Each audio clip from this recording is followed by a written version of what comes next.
Assalamu alaikum wa rahmatullahi wa barakatuh. Les signes de la fin des temps ne sont pas seulement des faits à observer de loin.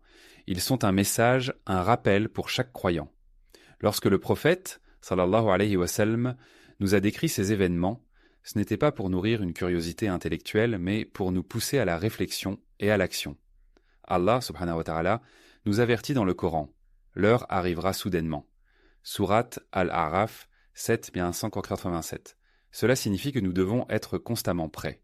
L'étude de ces signes ne doit pas être un simple sujet d'intérêt, mais un moyen d'approfondir notre foi et de nous rapprocher d'Allah, subhanahu wa ta'ala.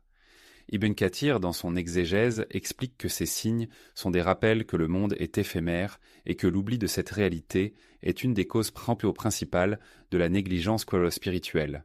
Chaque signe accompli est une preuve supplémentaire de la véracité des paroles du prophète, sallallahu alayhi wa sallam. Et chaque événement futur est une opportunité pour nous de revenir vers Allah, subhanahu wa ta'ala. Le prophète, sallallahu alayhi wa sallam, nous met en garde dans un hadith rapporté par Muslim.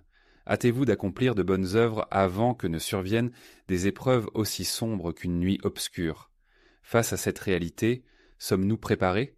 Sommes-nous conscients des responsabilités qui nous incombent en tant que musulmans vivant à cette époque ?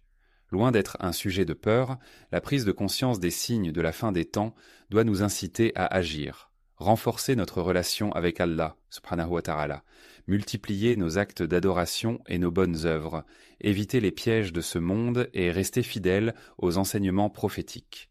Les signes de la fin des temps ne sont pas un spectacle à regarder, mais une invitation à la rectification intérieure. Dans l'épisode suivant, nous explorerons plus en détail les signes mineurs qui sont encore en train de se produire et ceux qui restent à venir. Comment les interpréter à la lumière de notre époque ? Et surtout, quel impact ont-ils sur notre quotidien ?